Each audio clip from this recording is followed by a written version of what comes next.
Direct ടാക്സിന് example വെച്ച് നമുക്ക് start ചെയ്യാം അല്ലെ.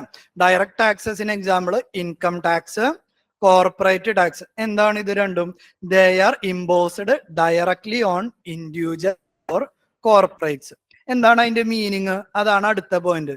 Both tax incidence and tax impact lies on the same person. First difference ഓക്കെയാണ് അല്ലെ. ഇപ്പൊ എന്തായിരിക്കും ഇൻഡയറക്റ്റ് ടാക്സ്?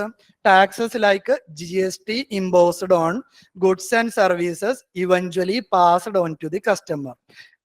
ഇൻഡയറക്റ്റ് ടാക്സസിന്റെ വേറെ എക്സാമ്പിൾ ആണ് entertainment tax. Example cinema ticket book ചെയ്യുമ്പോൾ അതിലൊരു ടാക്സ് ഉണ്ട്. നിങ്ങൾ അതിന് ഞാൻ ബുക്ക് മൈ ഷോയിലൊക്കെ നിങ്ങൾ അത് ബുക്ക് ചെയ്യുമ്പോൾ അതിന്റെ സ്പ്ലിറ്റ് നോക്കി കഴിഞ്ഞാൽ കാണാം. ടിക്കറ്റിൽ എന്റർടൈൻമെന്റ് ടാക്സ് എന്ന് പറഞ്ഞൊരു സാധനം ഉണ്ട്. അത് കൈൻഡ് ഓഫ് ഇൻഡയറക്റ്റ് ടാക്സ്. എന്താ കാരണം? PVR ആയിരിക്കും ആ പൈസ അടയ്ക്കുക. PVRയിലേക്ക് ആ ടാക്സിന്റെ ആ പൈസ കൊടുക്കുന്നത് നിങ്ങളുടെ കയ്യിൽ നിന്നല്ലേ. ടാക്സ് ഇൻസിഡൻസും ഇമ്പാക്റ്റും രണ്ട് ഡിഫറെന്റ് എൻറ്റിറ്റിയിൽ നിന്ന്. എന്റർടൈൻമെന്റ് ടാക്സ്, എക്സൈസ് അല്ലെങ്കിൽ കസ്റ്റം ഡ്യൂട്ടി. ഡിഫറൻസ് പഠിപ്പിച്ചിരുന്നു. എന്താ എക്സൈസ് ഡ്യൂട്ടി? ഇന്ത്യക്കുള്ളില് ഒരു പ്രൊഡക്റ്റ് പ്രൊഡ്യൂസ് ചെയ്യുമ്പോൾ വിൽക്കാനുള്ള ടാക്സ് ആണ് എന്ത്? Excise duty. ഇന്ത്യക്ക് പുറത്ത് നിന്ന് ഒരു ഗുഡ്സ് അല്ലെങ്കിൽ ഒരു പ്രൊഡക്റ്റ് ഇന്ത്യയിലേക്ക് കൊണ്ടുവരുമ്പോൾ ഉള്ള ടാക്സ് ആണ് കസ്റ്റംസ് ഡ്യൂട്ടി. ഓക്കെ അല്ലേ? ഇപ്പൊ ഈ എക്സൈസ് ഡ്യൂട്ടി ആണെങ്കിൽ കസ്റ്റംസ് ഡ്യൂട്ടി ആണെങ്കിൽ നമ്മൾ എവിടെ കേട്ട് പരിചയമുള്ള? ഫാക്ടർ കോസ്റ്റ്, മാർക്കറ്റ് പ്രൈസ് കേട്ടിട്ടുണ്ട് അല്ലെ. എന്ത് ഈ ഫാക്ടർ കോസ്റ്റ് മാർക്കറ്റ് പ്രൈസും ഓർക്കുന്നുണ്ടോ? ഫാക്ടർ കോസ്റ്റ് ഫാക്ടറിക്കുള്ളിൽ പ്രൊഡ്യൂസ് ചെയ്യുന്ന കാശ്.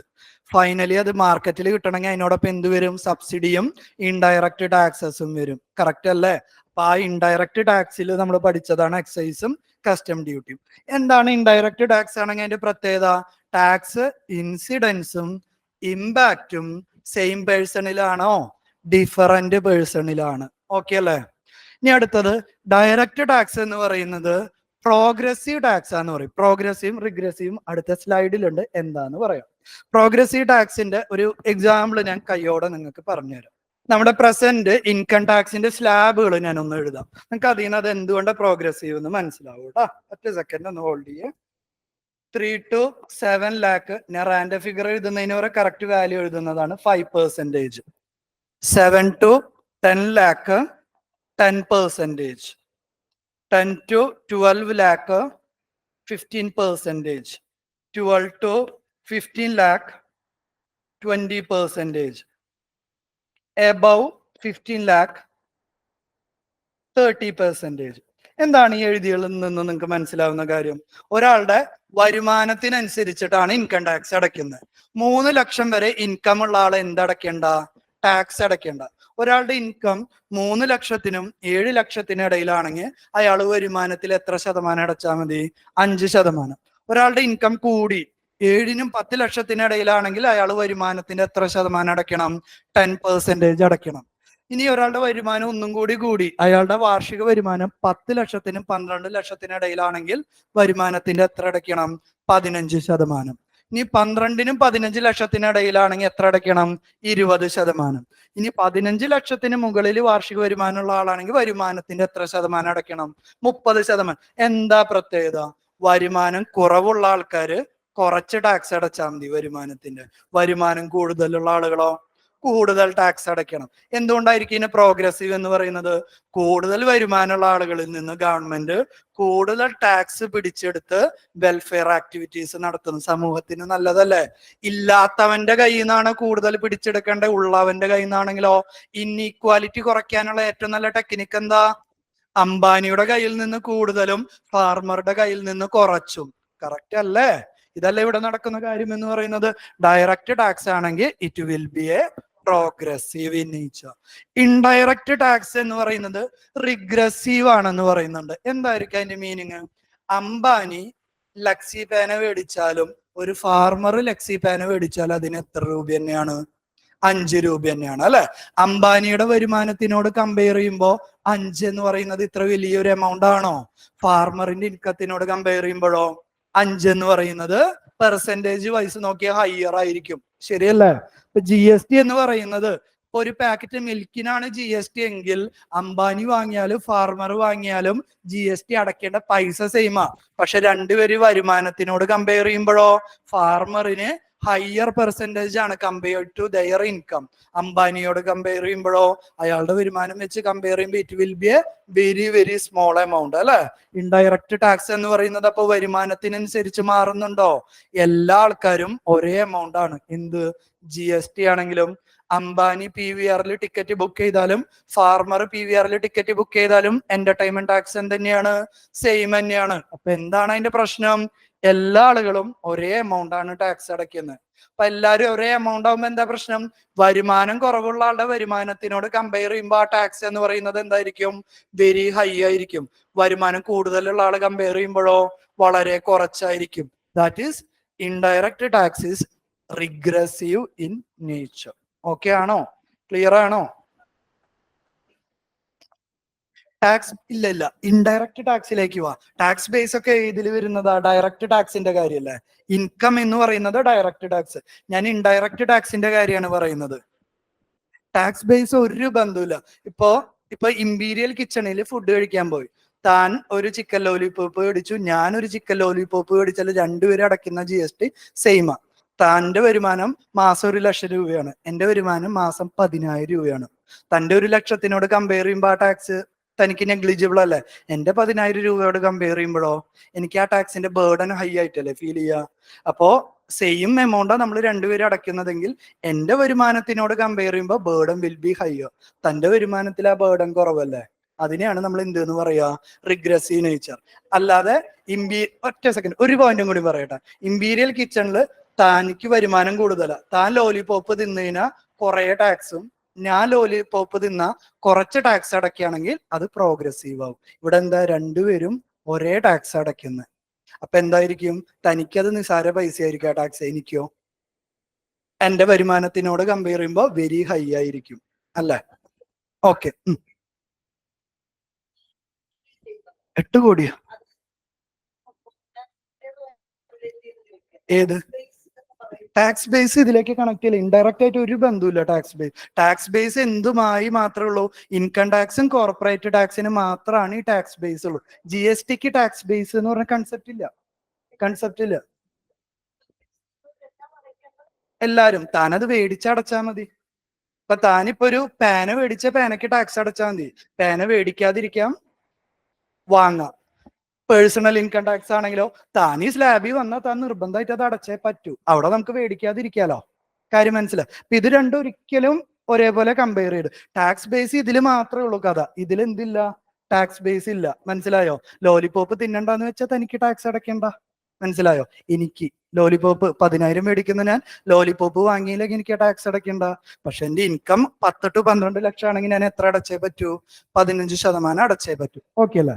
ഇനി അടുത്ത് നോക്കി മക്കളെ, ഈ പ്രോഗ്രസീവ് റിഗ്രസീവ് വെച്ചിട്ട് തന്നെ നിങ്ങൾക്ക് അടുത്തൊരു കാര്യം മനസ്സിലാവും. ഡയറക്റ്റ് ടാക്സ് ആണെങ്കിൽ അത് ഇൻഈക്വാലിറ്റി കൂട്ടാണോ ചെയ്യുക, കുറയ്ക്കുകയാണോ ചെയ്യുക? കൂടുതൽ പൈസ ഉള്ളതിന്റെ ആളിൽ നിന്ന് കൂടുതൽ കാശ് കളക്ട് ചെയ്യും. ശരിയല്ലേ? ഇൻഈക്വാലിറ്റി എന്താ ചെയ്യുക? വേറൊരു വാക്ക് ഗവൺമെന്റ് ഉപയോഗിക്കും, direct tax help in redistribution of income. എന്താ അതിന്റെ അർത്ഥം? റീഡിസ്ട്രിബ്യൂഷൻ ഓഫ് ഇൻകം എന്ന് വെച്ചാൽ കുറെ ഇൻകം ഉള്ള ആളിൽ നിന്ന് പൈസ വാങ്ങി ഇൻകം ഇല്ലാത്ത ആളുകളിലേക്ക് കൊടുക്കുന്ന പരിപാടി. സോ ഡയറക്റ്റ് ടാക്സ് എന്ന് പറയുന്നത് it will help in redistribution of income. മറിച്ച് ഇൻഡയറക്റ്റ് ടാക്സിന്റെ പ്രശ്നം എന്ന് പറയുന്നത് എന്താ? അവിടെ റീഡിസ്ട്രിബ്യൂഷൻ ഓഫ് ഇൻകം ആയിട്ട് ഒരു ബന്ധമില്ല, ഇൻഈക്വാലിറ്റി ആയിട്ട് യാതൊരു ബന്ധമില്ല. ഓക്കെ അല്ലേ? ഇതില് ഏതാണ് ഇൻഫ്ലേഷനെ സപ്പോർട്ട് ചെയ്യുക, ഏതാണ് ഇൻഫ്ലേഷനെ റെഡ്യൂസ് ചെയ്യുക? സ്ലൈഡിൽ നോക്കല്ലോ, ഒന്ന് ആലോചിച്ച് നോക്ക്. ഏതാണ് ഇൻഫ്ലേഷൻ കൂട്ടുക? ഗവൺമെന്റ് ഡയറക്റ്റ് ടാക്സ് കൂട്ടി, ഇൻഫ്ലേഷൻ കൂടാണോ കുറയാണോ ചെയ്യുക? ആലോചിച്ച് ഉത്തരം പറയും. ഗവൺമെന്റ് ഡയറക്റ്റ് ടാക്സ് കൂട്ടി, ഇൻഫ്ലേഷൻ കൂടാണോ കുറയാണോ ചെയ്യുക? സ്ലൈഡിൽ നോക്കി ഉത്തരം പറയാൻ ആരും ആവശ്യമില്ല കേട്ടോ. സ്റ്റെപ്പ് ബൈ സ്റ്റെപ്പ് വാ. ഗവൺമെന്റ് ഡയറക്റ്റ് ടാക്സ് കൂട്ടി, എന്താ അതിനർത്ഥം? ഇൻകം ടാക്സ് കൂടി. ഇൻകം ടാക്സ് കൂടി കഴിഞ്ഞാൽ നിങ്ങളുടെ ഡിസ്പോസിബിൾ ഇൻകം എന്താ സംഭവിക്കുക? ഡിസ്പോസിബിൾ ഇൻകം എന്ന് പറയുന്നത് പേഴ്സണൽ ഇൻകം മൈനസ് ടാക്സ് അല്ലെ. ഇൻകം ടാക്സ് കൂടിയ ഡിസ്പോസിബിൾ ഇൻകം കുറയും, നിങ്ങളുടെ കയ്യിലുള്ള കാശ് കുറയും. കാശ് കുറഞ്ഞാൽ നിങ്ങൾ മാർക്കറ്റിൽ നിന്ന് കൂടുതൽ സാധനങ്ങൾ മേടിക്കുവോ? ഇല്ല. അല്ലെങ്കിൽ നിങ്ങളുടെ കയ്യിലെ പൈസ കുറഞ്ഞാൽ എക്കണോമിയിലെ മണി സപ്ലൈ കുറഞ്ഞില്ലേ? മണി സപ്ലൈ കുറഞ്ഞതിന് ഒബ്വിയസ്ലി എന്ത് കുറയും? ഇൻഫ്ലേഷൻ കുറയും. അപ്പൊ ഡയറക്റ്റ് ടാക്സും ഇൻഫ്ലേഷൻ തമ്മിലുള്ള ബന്ധം എന്താ? ഒബ്വിയസ്ലി ഇൻഫ്ലേഷൻ കുറയ്ക്കാൻ വേണ്ടി ഗവൺമെന്റ് ചെയ്യുന്ന ഒരു ടൂളാണ് increase in direct tax. Indirect ടാക്സും ഇൻഫ്ലേഷനും തമ്മിൽ എന്താ ബന്ധം? ഞാൻ ഫോർമുല എഴുതാം, നോക്കിക്കോ. Market price equal to factor cost plus indirect tax minus subsidy. GST കൂട്ടി എന്താ ഉണ്ടാവുക മക്കളെ? നോക്കിയിട്ട് പറയും ഈ ഫോർമുലന്ന്. GST കൂട്ടി കഴിഞ്ഞാൽ എന്താ ഉണ്ടാവുക? മാർക്കറ്റ് പ്രൈസ് കൂടും. മാർക്കറ്റ് പ്രൈസ് കൂടാന്ന് പറഞ്ഞാൽ ഇൻഫ്ലേഷൻ. ഇൻഡയറക്റ്റ് ടാക്സ് കൂടിയ ഇൻഫ്ലേഷൻ കൂടും. ഇൻഡയറക്റ്റ് ടാക്സ് കുറച്ച ഇൻഫ്ലേഷൻ കുറയും. ഡയറക്റ്റ് ടാക്സ് ഇൻഫ്ലേഷനോ? ഡയറക്റ്റ് ടാക്സ് കൂട്ടിയാൽ ഇൻഫ്ലേഷൻ കുറയും.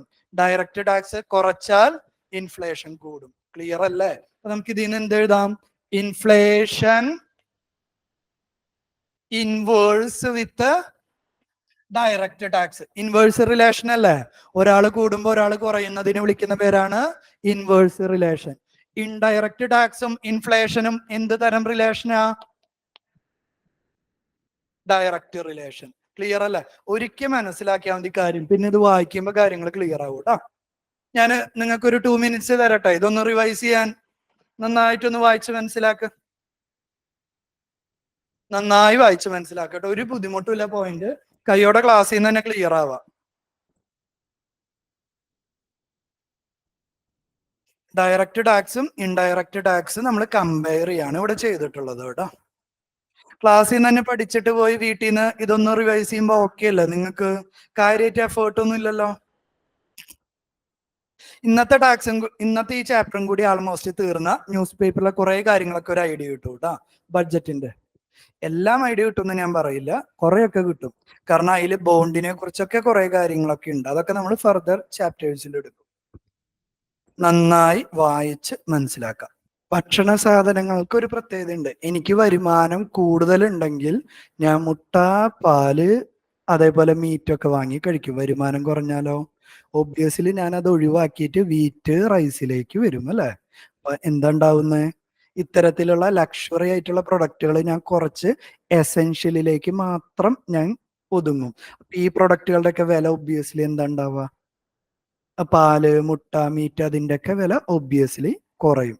എസെൻഷ്യൽ എല്ലാ കാലത്തും ഉള്ള സാധന, കാരണം ഭക്ഷണം കഴിക്കാതെ ജീവിക്കാൻ പറ്റില്ല. അതുകൊണ്ടാണ് നമ്മൾ ഇൻഫ്ലേഷൻ പലതരത്തില് പല പ്രൊഡക്റ്റുകളെ ഡിപ്പെൻഡ് ചെയ്യുന്ന പറഞ്ഞത്. ലക്ഷറി പ്രൊഡക്റ്റും ഇൻകം തമ്മിലുള്ള റിലേഷൻ അല്ല, ലക്ഷറി പ്രൊഡക്റ്റും എസെൻഷ്യൽ ഗുഡ്സും തമ്മിലുള്ളത് അല്ലെ? നമ്മൾ പലതിനും പല റിലേഷനാന്ന് പറഞ്ഞിട്ടുണ്ട്. അത് നമ്മൾ ഇങ്ങോട്ട് വീണ്ടും എടുക്കരുത്. നമ്മൾ ജനറൽ ആയിട്ടുള്ള ട്രെൻഡാ പറയുന്നത്. കാരണം നമ്മുടെ ഇൻകം കൂടുമ്പോ ഏത് ഇൻഫ്ലേഷനെ കൂടാ? ലക്ഷറി പ്രൊഡക്റ്റിന്റെ ഇൻഫ്ലേഷനെ കൂടാ. എസെൻഷ്യലി നമ്മൾ അന്ന് ഇപ്പൊ തനിക്കിപ്പോ ഒരു ദിവസം ഒരു പിടി ചോറ കഴിക്കാൻ പറ്റാന്ന് വിചാരിക്കുക. നമുക്ക് 1000 രൂപ മാസ വരുമാനം ഉണ്ടെങ്കിലും 10,000 ഉണ്ടെങ്കിലും 1,00,000 ഉണ്ടെങ്കിലും ആ ഒരു പിടി ചോറല്ലേ നമുക്ക് കഴിക്കാൻ പറ്റുള്ളൂ. മേ ബി ആ ചോറിന്റെ അടുത്ത് തനിക്ക് ഡെക്കറേറ്റ് എന്ത് വെക്കാം? ഒരു ചിക്കൻ പീസ് വറുത്തത് വെക്കാം, ഒരു മുട്ട പൊരിച്ചത് വെക്കാം, ഒരു ഗ്ലാസ് പാല് കുടിക്കാം. കറക്റ്റ് അല്ലേ?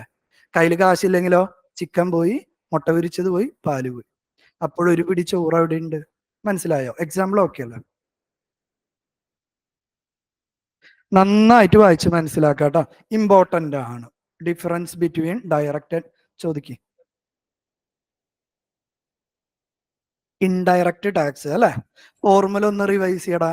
Market price equal to factor cost, കമ്പനിയിൽ പ്രൊഡ്യൂസ് ചെയ്ത price plus indirect tax minus subsidy. Correct അല്ലേ? ഇപ്പോ താനൊരു കാറ് പ്രൊഡ്യൂസ് ചെയ്യാണ്. കാറിന്റെ ടാക്സ് ഗവൺമെന്റ് കൂട്ടി, GST കൂട്ടി. GST കമ്പനിക്കാരൻ അടയ്ക്കുകയോ? ഇല്ല. ആരടയ്ക്കണം? കാറ് മേടിക്കണം, താൻ അടയ്ക്കണം അല്ലെ? ഇപ്പൊ GST കൂട്ടിക്കഴിഞ്ഞാൽ company ex showroom price increase ചെയ്തു. എന്ത് ഈ എക്സ് ഷോറൂം പ്രൈസ്? അവസാനം കാറ് മാർക്കറ്റിൽ വിൽക്കുന്ന പൈസ അല്ലെ? ഇപ്പൊ GST കൂട്ടിയ കാറിന്റെ പൈസയും കൂടും. താൻ കൂടുതൽ കാശ് കൊടുത്ത കാറ് വാങ്ങേണ്ടി വരും. അത്രേ ഉള്ളൂ. ഇനി ഗവൺമെന്റ് GST കുറച്ചാലോ? കാറിന്റെ പ്രൊഡക്ഷൻ നാട്ടിൽ നടക്കട്ടെ, എല്ലാരും കാറ് മേടിച്ച് നന്നാവട്ടെ. ഗവൺമെന്റ് ടാക്സ് കുറച്ചു കാറിന്റെ, എന്താ ഉണ്ടാവുക? ടോട്ടൽ പ്രൈസ് കുറഞ്ഞില്ലേ? അത്രേ ഉള്ളൂ റിലേഷൻ. ടാക്സ് ഇൻഡയറക്റ്റ് കൂട്ടിയ ഇൻഫ്ലേഷൻ കൂടും, ഇൻഡയറക്റ്റ് കുറച്ച ഇൻഫ്ലേഷൻ കുറയും. ഓക്കെ ആണോ? അടുത്തയിലേക്ക് പോവാ. എളുപ്പല്ലേ? ചോദിക്കാട്ടോ. ഇതൊക്കെ ഒരു പൊട്ടൻഷ്യൽ ക്വസ്റ്റ്യൻ ആണ്. ഇനി നമ്മൾ ഈ പറഞ്ഞ പ്രോഗ്രസീവും റിഗ്രസീവ് എക്സ്പ്ലെയിൻ ചെയ്യണ്ടല്ലോ. ഓൾറെഡി എക്സ്പ്ലെയിൻ ചെയ്തില്ലേ? എന്ത് ഈ പ്രോഗ്രസീവ് ടാക്സ് എന്ന് പറഞ്ഞാൽ ഒരാളുടെ ഇൻകം ഇൻക്രീസ് ചെയ്യുമ്പോൾ അയാൾ അടയ്ക്കുന്ന ടാക്സും ഇൻക്രീസ് ചെയ്യുകയാണെങ്കിൽ പ്രോഗ്രസീവ് ടാക്സ് എന്ന് പറയും. പ്രോഗ്രസീവ് ടാക്സ് വളരെ വളരെ ഇമ്പോർട്ടന്റ് ആണെന്ന് പറയാനുള്ള കാരണം എന്താ? Progressive tax helps to reduce inequality. Progressive tax reduce inequality. ഇതിൽ നിന്ന് നിങ്ങൾ ഒരു ചോദ്യത്തിന് ഉത്തരം എനിക്ക് പറഞ്ഞു തരണം. ഗവൺമെന്റിന് ഇപ്പൊ അത്യാവശ്യമായിട്ട് അവരെ വരുമാനം ഒന്ന് കൂട്ടണം. എന്തോ ചില പ്രശ്നങ്ങൾ കൊണ്ട് ഗവൺമെന്റിന് കുറച്ച് പൈസ വേണം. ഗവൺമെന്റിന് വളരെ അത്യാവശ്യമായിട്ട് ഗവൺമെന്റിന്റെ ഇൻകം കൂട്ടണം. ഗവൺമെന്റ് GST ആയിരിക്കും കൂട്ടാൻ സാധ്യത, ഇൻകം ടാക്സ് ആയിരിക്കും കൂട്ടാൻ സാധ്യത. ആലോചിച്ചുത്തരം പറയും. വെറുതെ GST എന്നൊന്നും വിളിച്ചു പറയില്ല. There should be A reason. ഗവൺമെന്റിന് അത്യാവശ്യമായിട്ട് പൈസ ഒന്ന് കൂട്ടണം. ഞാനൊരു ലിറ്ററലി നിങ്ങളോട് ചോദിക്കുകയാണ്. അപ്പൊ ഇതിൽ ഏത് ടാക്സ് ആയിരിക്കും നോർമലി ഗവൺമെന്റിന് കൂട്ടിക്കഴിഞ്ഞാൽ ജനങ്ങൾക്ക് അധികം പ്രശ്നമില്ലാതിരിക്കുക? ഒന്നും കൂടി ഞാൻ എക്സ്പ്ലെയിൻ ചെയ്തു. GST കൂട്ടിയ എന്താ മക്കളെ പ്രശ്നം? നിങ്ങൾ പറയും.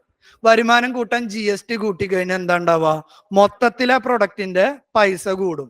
പൈസ വല്ലാതെ കൂടിക്കഴിഞ്ഞാൽ പിന്നെ നിങ്ങൾ അത് മേടിക്കുവോ? അൾട്ടിമേറ്റ്ലി ഡിമാൻഡ് കുറയും, GST കളക്ഷൻ കുറയല്ലേ ചെയ്യുക. ഇൻകം ടാക്സ് കൂട്ടിയാലോ പൈസ കൂടുതൽ. ഇൻകം ടാക്സിന് ഒരു പ്രത്യേകത ഉണ്ട്, ചിലപ്പോ നമ്മുടെ കയ്യിൽ പോലും എത്തില്ല. കമ്പനിക്കാർ അത് അടച്ചിട്ടായിരിക്കും ബാക്കി നമുക്ക് തരാം. TDS, tax deduction at source. ഇപ്പൊ എനിക്കാണെങ്കിൽ ഗവൺമെന്റിൽ നിന്ന് സാലറി വരുമ്പോ, ഞാനിപ്പോ ട്രെയിനിങ്ങിന് പോയിരുന്നു ഫൗണ്ടേഷൻ കോഴ്സിന്. അപ്പൊ അവര് ചെയ്യുന്ന പരിപാടി എന്താ? ടാക്സ് ഗവൺമെന്റിലേക്ക് കൊടുത്ത് ബാക്കിയുള്ള ശമ്പളം കയ്യിൽ തരുള്ളൂ, അല്ലാണ്ട് കൈ തന്നിട്ട് ടാക്സ് അടയ്ക്കാൻ പറയില്ല. അപ്പൊ നമുക്ക് നിവൃത്തിയില്ലല്ലോ. ടാക്സ് കൂട്ടിയ ഓൾറെഡി ഗവൺമെന്റിലേക്ക് കാശ് പോവും. ശരിയല്ലേ? ഇൻഫ്ലേഷൻ ഉണ്ടോ? അപ്പൊ എപ്പോഴും ഗവൺമെന്റ് കൂടുതൽ അഡ്രസ് ചെയ്യുന്നത്, നിലവിൽ നമ്മൾ നോക്കിക്കഴിഞ്ഞാൽ കണ്ടിരുന്നു, ഗവൺമെന്റിന്റെ ടാക്സ് കിറ്റ് നോക്കിക്കഴിഞ്ഞാൽ കാണാം GST 17, എക്സൈസ് എത്ര 6 അല്ലെ, കസ്റ്റംസ് എന്ന് പറയുന്ന 4, ഒന്ന് കൂട്ടിയേ 6 4 10 27% ഏകദേശം അല്ലെ. ഇപ്പൊ ഇൻഡയറക്റ്റ് ടാക്സ് എന്ന് പറയുന്നത് ഗവൺമെന്റിന്റെ വരുമാനത്തിൽ ഏകദേശം 27%. ഇനി ഡയറക്റ്റ് ടാക്സ് എത്രയായിരുന്നു മക്കളെ ഓർക്കുന്നുണ്ടോ? ഇൻകം ടാക്സ് ആണെങ്കിലും കോർപ്പറേറ്റ് ടാക്സ് ആണെങ്കിലും 15 അല്ലെ. 15 + 15 30. ഗവൺമെന്റിന്റെ ഇന്റൻഷൻ എന്ന് പറയുന്നത് എപ്പോഴും ഇത് കൂട്ടലായിരിക്കില്ല. ഏത് കൂട്ടലായിരിക്കും? ഡയറക്റ്റ് ടാക്സ് കൂട്ടലായിരിക്കും. ഡയറക്റ്റ് ടാക്സ് കൂട്ടിയാലാണ് ഏത് ഉദ്ദേശം വർക്ക് ആവുള്ളൂ? ഇൻഇക്വാലിറ്റി റെഡ്യൂസ് ചെയ്യാൻ വേണ്ടി പറ്റുള്ളൂ. ഇൻഡയറക്റ്റ് ടാക്സ് കൂട്ടിക്കഴിഞ്ഞാൽ നമുക്കൊന്നും സാധനങ്ങൾ വാങ്ങാൻ പറ്റാതെയാവും. It will definitely effect the economy. Okay അല്ലേ? പ്രോഗ്രസീവ് റിഗ്രസീവും ചോദിക്കും. ഞാനതാ പറഞ്ഞ ഹൈപ്പോത്തറ്റിക്കൽ ആയിട്ട് കൺസിഡർ ചെയ്യാനാ പറഞ്ഞത്. ഗവൺമെന്റിന് ഇപ്പൊ ഈ ടാക്സ് മാറ്റാന്ന് പറഞ്ഞാൽ ബഡ്ജറ്റ് പ്രസന്റ് ചെയ്യുമ്പോഴേ മാറ്റാൻ പറ്റുള്ളൂ. ഇനി മാറ്റണമെങ്കിൽ അടുത്ത വർഷം മാറ്റാം. GST ആണെങ്കിൽ 3 മാസം കൂടുമ്പോൾ അവർക്ക് മാറ്റാൻ പറ്റും. അതാണ് ഹൈപ്പോത്തറ്റിക്കലി ഒന്ന് കൺസിഡർ ചെയ്യാൻ വേണ്ടി പറഞ്ഞത്. അടുത്ത വർഷം ഗവൺമെന്റിന് ഒറ്റയടിക്ക് മാറ്റാം. 0 തൊട്ട് 3 ലക്ഷം വരെയുള്ള ആൾക്കാർക്ക് വേണ്ടാന്ന് പറഞ്ഞില്ലേ? അടുത്താണ് പറയുന്നത് 0 തൊട്ട് 1 ലക്ഷം വരെയുള്ള ആൾക്കാർ ടാക്സ് അടയ്ക്കേണ്ട, ബാക്കിയുള്ള എല്ലാവരും അടയ്ക്കണം എന്ന് പറഞ്ഞാലോ ടാക്സ് കളക്ഷൻ കൂടിയില്ലേ? പെട്ടെന്നൊന്നും പറ്റില്ല. ഇൻകം ടാക്സ് അല്ലെങ്കിൽ ഡയറക്ട് ടാക്സ് വർഷത്തിൽ ഒരിക്കൽ ബഡ്ജറ്റിൽ മാത്രമേ മാറ്റാൻ പറ്റുള്ളൂ. GST ഒക്കെ നമുക്ക് 3 മാസം കൂടെ, അതിന് പേര് പറയും ക്വാർട്ടേഴ്സിൽ നമുക്ക് അതിനെ മാറ്റാൻ പറ്റും. അതുകൊണ്ടാണ് ജനറൽ എക്സാമ്പിൾ ആയിട്ട് ഞാൻ പറയുന്നത് കേട്ടോ, നിങ്ങൾക്ക് ആ കൺസെപ്റ്റ് ക്ലിയർ ആവാൻ. നമുക്ക് അടുത്ത 2 ടൈപ്പ് ടാക്സിന്റെ പേര് നോക്കിയേ. ഫസ്റ്റ് വൺ അഡ് വലോറം ടാക്സ്, വേറൊന്ന് സ്പെസിഫിക് ടാക്സ്. നമുക്ക് അതിന്റെ പേര് തന്നെ നമുക്ക് മീനിങ് പഠിക്കാം. അഡ് വലോറം ടാക്സ് എന്ന് പറഞ്ഞാൽ ഒരു കൊമോഡിറ്റിയുടെ വാല്യൂ എത്രയാണോ ആ വാല്യൂവിന്റെ മുകളിൽ നമ്മൾ ടാക്സ് ചെയ്യുന്നതിന് വിളിക്കുന്ന പേരാണ് അഡ് വലോറം ടാക്സ്. രണ്ടും പറഞ്ഞിട്ട് എക്സാമ്പിൾ വെച്ച് ഡിഫൈൻ ചെയ്യാം. സ്പെസിഫിക് ടാക്സ് എന്ന് പറഞ്ഞാൽ നമ്മൾ വാങ്ങുന്ന ഒരു കൊമോഡിറ്റി നമ്മൾ എത്ര യൂണിറ്റ് വാങ്ങുന്നു, ഓരോ യൂണിറ്റിന് മുകളിലായിരിക്കും ഗവൺമെന്റ് ടാക്സ് ചെയ്യുക. എക്സാമ്പിൾ പറയട്ടെ, പ്രോപ്പർട്ടി ടാക്സ്. നിങ്ങൾ ഒരു സ്ഥലം മേടിക്കുകയാണ്, ഓക്കെ അല്ലേ? ആ സ്ഥലം മേടിക്കുമ്പോൾ അത് രജിസ്റ്റർ ചെയ്യണമെങ്കിൽ നിങ്ങൾ സ്റ്റാമ്പ് ഡ്യൂട്ടി അല്ലെങ്കിൽ രജിസ്ട്രേഷൻ ടാക്സ് എന്ന് പറഞ്ഞിട്ട് ഒരു കാര്യം അടയ്ക്കുന്നുണ്ട്. ശരിയാണോ? ഇപ്പൊ നിങ്ങളിപ്പോ കൊച്ചിയിൽ ഒരു സ്ഥലം മേടിക്കുകയാണ്, അതേപോലെ തന്നെ എറണാകുളം ജില്ലയിലെ ഒരു ഗ്രാമപ്രദേശത്ത് ഒരു സ്ഥലം മേടിക്കുകയാണ്. 2 സ്ഥലത്ത് നിങ്ങൾ മേടിക്കുന്നത് 1 സെന്റ് സ്ഥലമാണ്. ഓക്കെ ആണോ കണ്ടീഷൻ? കൊച്ചിയിൽ നിങ്ങൾ 1 സെന്റ് സ്ഥലം മേടിക്കുന്നുണ്ട്, എറണാകുളം ജില്ലയിലെ ഒരു ഗ്രാമപ്രദേശത്ത് 1 സെന്റ് സ്ഥലം മേടിക്കും. 2 സ്ഥലത്തും നിങ്ങൾ അടയ്ക്കുന്ന രജിസ്ട്രേഷൻ ടാക്സ് അല്ലെങ്കിൽ സ്റ്റാമ്പ് ഡ്യൂട്ടി സെയിം ആയിരിക്കുമോ? അല്ല. വൈ 2 സ്ഥലത്ത് നിങ്ങൾ മേടിക്കുന്നത് ആകെ 1 സെന്റാ, ക്വാണ്ടിറ്റി ഫിക്സ്ഡ് അല്ലേ? പക്ഷെ 2 സ്ഥലത്ത് 2 എമൗണ്ട് ആണ് സ്ഥലത്തിന്റെ പ്രൈസ് അല്ലെ? അപ്പൊ ആ ഒരു ടാക്സിന്റെ പ്രത്യേകത എന്താ? ക്വാണ്ടിറ്റിക്കല്ല ഗവൺമെന്റ് ടാക്സ് അടപ്പിക്കുന്നത്. എന്തിനാണ്? ആ സ്ഥലത്തിന്റെ പ്രൈസ് അല്ലെങ്കിൽ മണി വാല്യൂവിനാണ് ടാക്സ് അടയ്ക്കുന്നത് അല്ലെ. അതിനെയാണ് അഡ് വലോറം ടാക്സ് എന്ന് പറയുന്നത്. ഒരു ഗുഡ്സ് അല്ലെങ്കിൽ സർവീസിന്റെ വാല്യൂ എത്രയാണോ ആ വാല്യൂവിനെ ടാക്സ് ചെയ്യുന്നതിന് വിളിക്കുന്ന പേരാണ് അഡ് വലോറം ടാക്സ്. ഓക്കെ അല്ലെ? ഇനി നിങ്ങൾ ട്രിവാൻഡ്രം ജില്ലയിലെ ഏത് പമ്പിൽ നിന്ന് പെട്രോൾ അടിക്കുകയാണെങ്കിലും 1 ലിറ്റർ പെട്രോൾ അടിക്കുകയാണെങ്കിൽ ആ പെട്രോളിന് മുകളിലുള്ള എക്സൈസ് ഡ്യൂട്ടി എന്ന് പറയുന്നത് ഫിക്സഡ് ആയിരിക്കും. നിങ്ങൾ 2 ലിറ്റർ അടിച്ചാലോ 1 ലിറ്ററിന് ഒരു 8 രൂപയാണ് എക്സൈസ് ഡ്യൂട്ടി എങ്കിൽ അടുത്ത 1 ലിറ്ററിന് എത്ര തന്നെയാണ്? 8 രൂപ തന്നെയാണ് എക്സൈസ് ഡ്യൂട്ടി എന്ന് പറയുന്നത്. ഇപ്പൊ എക്സൈസ് ഡ്യൂട്ടി ഓൺ പെട്രോൾ എന്ന് പറയുന്നത് എന്തിനാ? പെട്രോളിന്റെ വാല്യൂവിനെയാണോ? അല്ലെങ്കിൽ നിങ്ങൾ 10 ലിറ്റർ അടിച്ചാൽ 2 ലിറ്റർ അടിച്ചാൽ എക്സൈസ് ഡ്യൂട്ടി സെയിം ആണോ? അല്ല. ഓരോ ലിറ്ററിനാണ് എന്ത് അടക്കേണ്ടത്? എക്സൈസ് ഡ്യൂട്ടി അടക്കേണ്ടത്. ക്ലിയർ ആണോ? അപ്പൊ നമ്മൾ ഒരു ഒബ്ജക്റ്റിന്റെ അല്ലെങ്കിൽ ഒരു ഗുഡ്സിന്റെ അല്ലെങ്കിൽ സർവീസസിന്റെ ക്വാണ്ടിറ്റിക്കാണ് പേ ചെയ്യുന്നതെങ്കിൽ അതിനെ വിളിക്കുന്ന പേരാണ് എന്ത്? Specific tax. ആ ഒബ്ജക്റ്റ് അല്ലെങ്കിൽ കൊമോഡിറ്റി അല്ലെങ്കിൽ സർവീസിന്റെ വാല്യൂവിനാണ് നമ്മൾ പേ ചെയ്യുന്നതെങ്കിൽ അതിനെന്തെന്ന് പേര് വിളിക്കും? അഡ് വലോറം. ഇനി വായിച്ചു നോക്ക്. എപ്പോഴും ഞാൻ പറഞ്ഞു തരുന്ന എക്സാമ്പിളുകൾ ഓർത്തിരിക്കുക കേട്ടോ. നിങ്ങൾ ഡെഫിനേഷൻ നമ്മൾ അന്തസ്സായിട്ട് പരീക്ഷയ്ക്ക് മറക്കും. കാരണം പ്രിലിമിനറിക്ക് പോവുകയാണെങ്കിൽ നമ്മൾ ഒരുപാട് സബ്ജക്ട് പഠിച്ചിട്ടാ പോവാ. എക്കണോമിക്സ് ഒരുപാട് വായിച്ചിട്ട് ഒക്കെ മറക്കും. ദൈവം സഹായിച്ചു. നമുക്ക് എന്താ ഓർമ്മയുണ്ടാവുള്ളൂ? ക്ലാസ്സിൽ പറയുന്ന ഈ എക്സാമ്പിളുകളൊക്കെ നമുക്ക് ഓർമ്മയുണ്ടാവുള്ളൂ. ഈ എക്സാമ്പിൾ ആണ് നിങ്ങളെ ആക്ച്വലി എക്സാമിന് ഹെൽപ്പ് ചെയ്യുക കേട്ടോ. ഡെഫിനേഷൻ ഒക്കെ നമ്മൾ മറക്കും. ക്ലിയർ അല്ലേ? ഒരു ഗുഡ്സ് ചോദിക്കേ, മനസ്സിലായില്ല? ഒന്നുകൂടി പറ.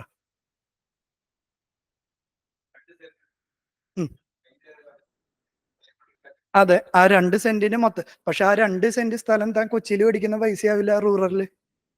മനസ്സിലായില്ലേ? അപ്പോഴവിടെ എന്റെ സ്ഥലത്തിന്റെ പ്രൈസിനനുസരിച്ചിട്ട് അത് വരുന്നത്, ക്വാണ്ടിറ്റി അല്ലല്ലോ. താൻ പറഞ്ഞ പ്രകാരം ഇപ്പൊ 2 സെന്റ് സ്ഥലം സ്പെസിഫിക് ടാക്സ് ആവണമെങ്കിൽ എന്ത് വേണം? 2 സെന്റിന് എന്ത് കൊച്ചിയിലുള്ള പൈസയും 2 സെന്റിന് റൂറൽ ഏരിയയിലുള്ള പൈസയും സെയിം ആണെങ്കിലാണ് അത് എന്താവുള്ളൂ? സ്പെസിഫിക് ആവുള്ളൂ. 2 സ്ഥലത്തും സെന്റിന് വില വ്യത്യാസം ഇല്ലേ? ആക്ച്വലി ആ വില വ്യത്യാസത്തിനല്ല അടയ്ക്കുന്നത്. ഒരു സെന്റിന് ഇപ്പോ 4% ടാക്സ് എന്ന് വിചാരിക്കുക. കൊച്ചിയിൽ 4 ലക്ഷം രൂപ ഒരു സെന്റിന്, 4 ലക്ഷത്തിന്റെ 4% ടാക്സ്. അടുത്തൊരു സെന്റും കൂടി മേടിക്കണ്ടെങ്കിൽ ആ 4 ലക്ഷത്തിന് 4%. മനസ്സിലാവുന്നുണ്ടോ?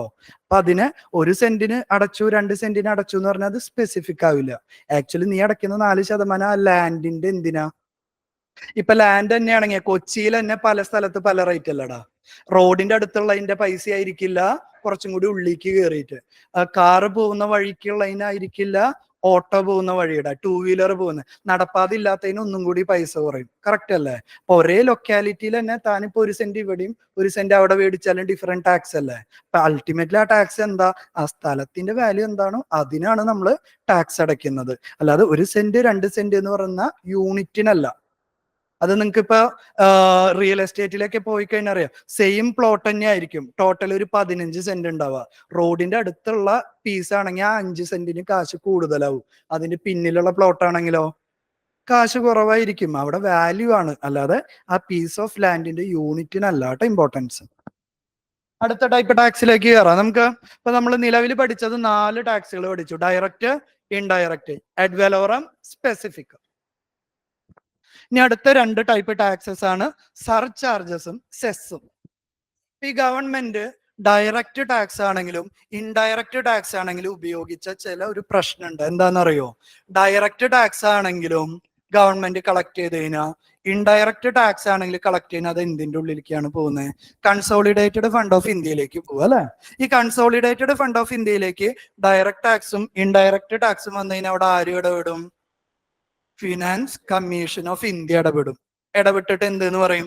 ഈ വന്ന എമൗണ്ടില് X% സെന്ററിന്, Y% സ്റ്റേറ്റിന് എന്ന് പറയും. അപ്പൊ സെന്ററിന് ഒരു ആഗ്രഹം, കളക്ട് ചെയ്യുന്ന ടാക്സ് സ്റ്റേറ്റിന് ഷെയർ ചെയ്യാൻ താല്പര്യമില്ല എന്ന് വിചാരിക്കും. കളക്ട് ചെയ്യുന്ന ടാക്സസ് സ്റ്റേറ്റിന് ഷെയർ ചെയ്യാൻ താല്പര്യം ഇല്ല എന്ന് വിചാരിക്കും. അപ്പൊ അവർ ഇൻട്രൊഡ്യൂസ് ചെയ്യുന്ന, സെന്റർ ഇൻട്രൊഡ്യൂസ് ചെയ്യുന്ന 2 പുതിയ ടൈപ്പ് ടാക്സസ് ആണ്. ഒന്ന് സർചാർജും വേറൊന്ന് സെസ്സും. അപ്പൊ ഇതിന് ആദ്യത്തെ പോയിന്റ് കൃത്യമായിട്ട് പറയാം. സെന്റർ സർചാർജ് സെസ് മുഖേന ടാക്സ് കളക്ട് ചെയ്യുകയാണെങ്കിൽ അത് ആരുമായി ഷെയർ ചെയ്യില്ല? പൈസ വരുന്നത് എന്തിന്റെ ഉള്ളിലേക്ക് തന്നെയായിരിക്കും? CFIയുടെ ഉള്ളിലേക്ക് തന്നെയായിരിക്കും. പക്ഷെ സെസ് റൂട്ടിലൂടെയും സർചാർജ് റൂട്ടിലെയും സെൻട്രൽ ഗവൺമെന്റ് ടാക്സ് കളക്ട് ചെയ്യുകയാണെങ്കിൽ അത് ആർക്ക് ഷെയർ ചെയ്യില്ല? സ്റ്റേറ്റ് ഗവൺമെന്റിന് ഷെയർ ചെയ്യില്ല. അതിനുവേണ്ടി ഇൻട്രൊഡ്യൂസ് ചെയ്തിട്ടുള്ള ടൂളാണ് സെസ്സും സർചാർജും. ഓക്കെ അല്ലേ? ഇപ്പൊ സെസ്സിന്റെയും സർചാർജിന്റെയും കോമൺ ഫീച്ചർ പറഞ്ഞു. എന്താ common feature? The tax collected through cess and surcharge is not shared with the state. രണ്ടും തമ്മിൽ എന്തെങ്കിലും ഡിഫറൻസ് ഉണ്ടാവില്ലേ? ആ ഡിഫറൻസ് ആണ് അടുത്തത് പറയുന്നത്. സർചാർജ് എന്ന് പറയുന്നത് ഗവൺമെന്റിന് എന്ത് കാര്യത്തിന് വേണ്ടെങ്കിലും, എനി ജനറൽ പർപ്പസ്, സർചാർജിലൂടെ കിട്ടുന്ന ടാക്സ് അല്ലെങ്കിൽ പൈസ ഗവൺമെന്റിന് എന്ത് കാര്യത്തിന് വേണ്ടി വേണമെങ്കിലും ചിലവഴിക്കാം. സെസ് ആണെങ്കിൽ എന്ത് കാര്യത്തിനാണ് ഗവൺമെന്റ് സെസ് കളക്ട് ചെയ്തിട്ടുള്ളത് ആ ഒരു പർപ്പസിന് വേണ്ടി മാത്രമാണ് ആ പൈസ സ്പെൻഡ് ചെയ്യാൻ പറ്റുള്ളൂ. എക്സാമ്പിൾ, കേരളത്തിൽ 2018 ഫ്ലഡ് എന്ന് പറയുന്ന ഒരു സിറ്റുവേഷൻ ഉണ്ടായിരുന്നു. 2018 ഫ്ലഡിന് ശേഷം നമ്മൾ എന്ത് സാധനങ്ങൾ മേടിക്കുമ്പോഴും ഒരു 1% ഫ്ലഡ് സെസ് എന്ന് പറയുന്ന ഒരു കാര്യം കേരള ഗവൺമെന്റ് അതിൽ എന്ത് ചെയ്തിട്ടുണ്ടായിരുന്നു? ഇമ്പോസ് ചെയ്തിട്ടുണ്ടായിരുന്നു. അല്ലെങ്കിൽ റെസ്റ്റോറന്റിൽ ഫുഡ് കഴിക്കുമ്പോൾ 1 വർഷം മുന്നേ വരെ അതിൽ എഡ്യൂക്കേഷൻ സെസ് അല്ലെങ്കിൽ സ്വച്ഛ് ഭാരത് സെസ് എന്ന് പറഞ്ഞിട്ടുള്ള ഒരു കാര്യം ഉണ്ടായിരുന്നു. ഇപ്പൊ സെസ് ആണെങ്കിൽ എന്തിനു വേണ്ടിയിട്ടാണോ ആ ടാക്സ് കളക്ട് ചെയ്യുന്നത് ആ ഒരു പർപ്പസിന് വേണ്ടി മാത്രമേ പൈസ ചിലവഴിക്കാൻ പറ്റുള്ളൂ. എഡ്യൂക്കേഷൻ സെസ് എന്ന് പറഞ്ഞ് ടാക്സ് കളക്ട് ചെയ്ത് കഴിഞ്ഞാൽ ആ കാശ് എന്തിനു വേണ്ടി മാത്രമേ ചിലവഴിക്കാൻ പറ്റുള്ളൂ? എഡ്യൂക്കേഷന് വേണ്ടി മാത്രം. ഹെൽത്ത് സെസ് എന്ന് പറഞ്ഞിട്ടാണ് ടാക്സ് സെൻട്രൽ ഗവൺമെന്റ് കളക്ട് ചെയ്യുന്നതെങ്കിൽ ആ പൈസ എന്തിനു വേണ്ടി മാത്രമേ ഉപയോഗിക്കാൻ പറ്റുള്ളൂ? ഹെൽത്തുമായി ബന്ധപ്പെട്ട പോളിസീസിന് മാത്രമേ ഉപയോഗിക്കാൻ പറ്റുള്ളൂ. സ്വച്ഛ് ഭാരത് സെസ് എന്ന് പറഞ്ഞ് സെൻട്രൽ ഗവൺമെന്റ് ടാക്സ് കളക്ട് ചെയ്യുകയാണെങ്കിൽ അത് എന്തിനു മാത്രമേ പറ്റുള്ളൂ? സ്വച്ഛ് ഭാരത് ക്ലീനിങ് പർപ്പസുകൾക്ക് വേണ്ടി മാത്രമേ ഉപയോഗിക്കാൻ വേണ്ടി പറ്റുള്ളൂ. മറിച്ച് സർചാർജ് ആണെങ്കിലോ, സർചാർജ് മുഖേന കളക്ട് ചെയ്യുന്ന ടാക്സ് എന്ത് കാര്യത്തിന് വേണമെങ്കിലും ഉപയോഗിക്കാം. ഇതാണ് difference. What is the similarity between surcharge and cess? It is not shared with the state government. What is the difference between surcharge and cess? Surcharge, the tax collected through surcharge can be spent on any purpose. What is the speciality of cess? എന്തിനു വേണ്ടിയാണോ cess collect ചെയ്തിട്ടുള്ള ആ ഒരു പർപ്പസിന് വേണ്ടി മാത്രമാണ് cess മുഖേന collect ചെയ്യുന്ന ടാക്സ് സ്പെൻഡ് ചെയ്യാൻ പറ്റുള്ളൂ. ഓക്കെ ആണോ?